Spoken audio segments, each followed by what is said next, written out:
kasih Maghrib di Angkasa Puri. Assalamualaikum dan salam satu Malaysia. Kerajaan Persekutuan akan membina sebuah loji air di Apin-Apin Keningau sebagai langkah mengatasi masalah bekalan air dihadapi penduduk terutama mereka yang tinggal di pesisir Transpenggalan. Menteri di Jabatan Perdana Menteri Tan Sri Joseph Kurup berkata peruntukan bagi projek membina loji itu sudah disediakan namun pelaksanaannya masih memerlukan sedikit masa sementara menunggu kajian teknikal disiapkan.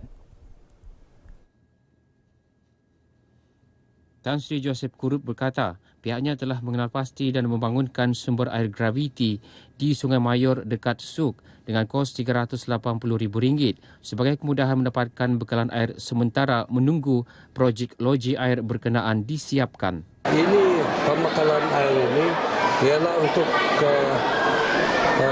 mengatasi masalah mereka untuk mendapat air. Seperti saya katakan sebentar tadi itu, sementara mereka menunggu bekalan air bersih daripada pipe yang akan dibina oleh kerajaan. Beliau menyatakan demikian kepada media selepas merasmikan penubuhan kawasan rukun tetangga KRT serta perasmian pipe graviti dan penyampaian bantuan kerusi di Kampung Merapuk, Keningau. Tan Sri Joseph Kurup yang juga ahli Parlimen Pensiangan berkata bekalan air graviti itu akan memberi manfaat kepada 5 kampung di pesisir Transpenggalan iaitu Kampung Sodomon, Kampung Panoi, Kampung Milo, Kampung Merasak dan Kampung Merapuk. Sementara bagi masalah bekalan air di Kampung Magatang, bantuan tangki air yang mampu menampung 40 galon air telah disalurkan kepada 174 buah rumah. Penduduk yang ditemui merakamkan ucapan terima kasih kepada kerajaan dalam usaha mengatasi masalah air di kampung mereka. Ada lebih baik dari sebelum ini dan kami mohon agar kerajaan terus memberikan keprihatinan di kawasan kampung ini. Terpaksa berharap daripada air hujan begitu. Jadi memang sangat-sangat sukar untuk untuk keperluan rumah lah, cuci kain begitu. Tapi sekarang syukurlah, terima kasih. Dalam majlis ini, Tan Sri Joseph Kurup turut meluluskan pembinaan sebuah Dewan Baharu dan menyampaikan bantuan 150 buah kerusi plastik. 50 pesawar padi di Kampung Lin Sosot dan Kampung Ulu Liawan Keningau kini dapat menarik nafas lega apabila masalah bekalan air ke sawah padi mereka diatasi dengan pembinaan empangan air yang baharu di Sungai Ulu Liawan. Pesawah yang ditemui berharap pembinaan empangan air yang dibekalkan Jabatan Pengairan dan Saliran JPS secara percuma itu mampu menampung lebih banyak keperluan air ke sawah berbanding sebelum ini. Selama itu kami menggunakan pulley pipe 3 inci 7 batang hingga 9 batang sejak untuk kami mengairkan air ke sawah-sawah kami. Macam manapun itu tidak mencukupi. Ada juga diorang coba kasih itu pulley pipe, tapi memang tidak begitu tidak cukup air.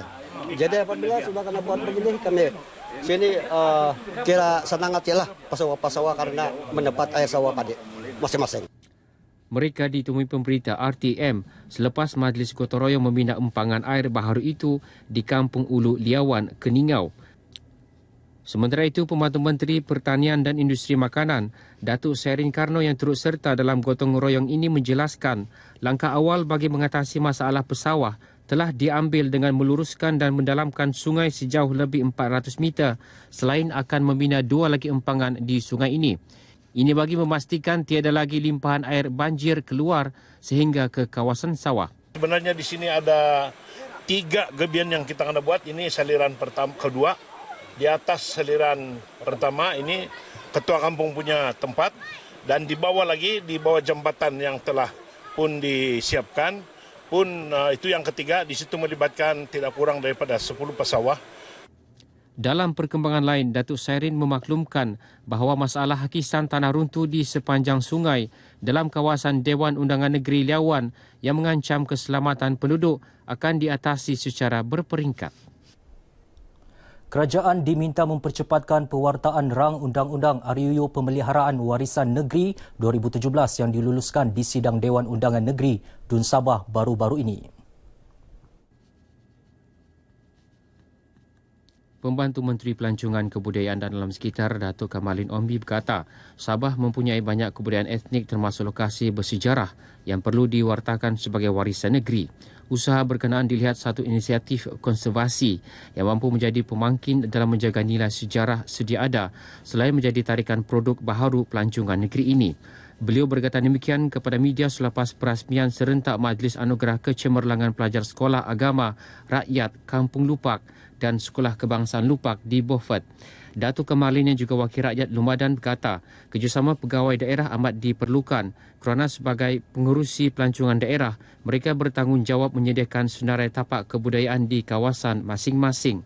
Untuk kita lihat sama ada warisan yang dicadangkan itu sesuai ataupun tidak sesuai. Barulah proses untuk mengantar pegawai-pegawai melihat tapak warisan tersebut sama ada ia boleh kita wartakan ataupun sebaliknya. Datuk Kamalin berkata, beliau juga akan mencadangkan Tugu Peringatan Padas Damit yang terletak di kawasan Dun Lumadan sebagai warisan negeri.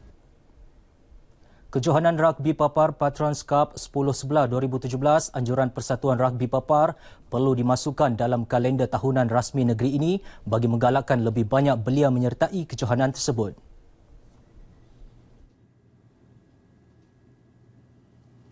Ahli Parlimen Papar Datuk Haji Rosnah Abdul Rashid Sherlin ketika mencadangkan perkara itu memberitahu dengan penganjuran setiap tahun kejohanan ini bukan sahaja mengasah bakat dalam sukan berkenaan, malah menjungkil lebih ramai pemain yang boleh diketengahkan, seterusnya melahirkan pelapis dalam sukan rugby. Saya difahamkan negeri Sabah ini banyak melahirkan bintang-bintang yang ternama terutama sekali dalam sukan rugby dan ini yang kita ingin terus pelopori dan berikan komitmen kerana apa yang penting pada saya semangat kesukanan yang ditunjukkan oleh anak-anak kita terutama sekali anak-anak muda.